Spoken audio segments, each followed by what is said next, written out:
කුම්භ ලග්නේ. කුම්භ ලග්නලාභී ඔබගේ 10 වන භාවයට තමයි කුජ ග්‍රහයා පැමිණෙන්නේ. එළඹෙන ඔක්තෝබර් මාස 27 වන දින සිදුවන කුජ ග්‍රහ මාරුවේදී. ඒ වගේම තමයි 10 වන භාවයේ මෙන්ම 3 වන භාවයේ අධිපතිත්වය දරන්නේ මේ කුජ කියන ග්‍රහය. එතකොට මේ 10 වන භාවයට කුජගේ පැමිණීම සමග මේ කුජ පැමිණුණාම නිකන් නෙමෙයි ප්‍රබලත්වයටපත් වෙනවා. මේ 10 වන භාවය තුල කුජ ප්‍රබලයි කියන්නේ අතිශය සාර්ථකයි. රැකියාව, ව්‍යාපාරය, ආදායම් වර්ධනය කර ගැනීම මේ පැතිවලට අතිශය සාර්ථකයි. හැබැයි මේ වෙනකොට ඔබ සෙනසුරු ලග්නේ රාශියකට මුහුණ දීලා තියෙන්නේ.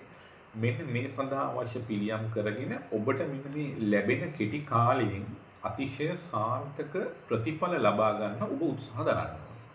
විශේෂයෙන්ම ගත්තොත් මෙන්න මේ කාලය තුලදී ඔබ බලාපොරොත්තු වෙනවා නම් අන්තිම රැකියාවන් සඳහා යොමු වෙන්න ඒක අතිශය සාර්ථකයි. නව ව්‍යාපාර ආරම්භ කරන්න බලාපොරොත්තු වෙමින් ඉන්නවා නම් අතිශය සාර්ථකයි. ඒ වගේම තමයි කරගෙන යන ව්‍යාපාර කටයුතු, රැකියා කටයුතු වලින් ඔබට සාර්ථක භාවයන් ළඟා කරගන්න පුළුවන් වටපිටාවක් සකස් වෙනවා.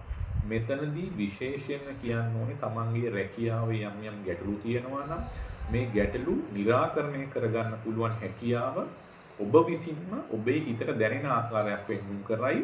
මෙතනදී ඔබ වෙනදාට වැඩිය එක එල්ලේ නිවැරදි තීන්දුව తీරන අරගෙන අර බය නැතුව තීන්දුව తీරන අරගෙන තමන්ගේ රැකියාවේ තියෙන බාධක ගැටලු දුරු කරගන්න පුළුවන් හැකියාව උදා කරගන්න පුළුවන්. ඒ වගේම තමයි ව්‍යාපාර කටයුතු වලත් ඔබ අතිශය සාර්ථක ලෙස කෙලින් තීන්දුව తీරන අරගෙන තමන්ගේ මේ ව්‍යාපාර කටයුතු සාර්ථක කරගන්න පුළුවන් කාල පරාසයක් තමයි කුම්භ ලග්නලාභීන්ට උදා වෙන්නේ.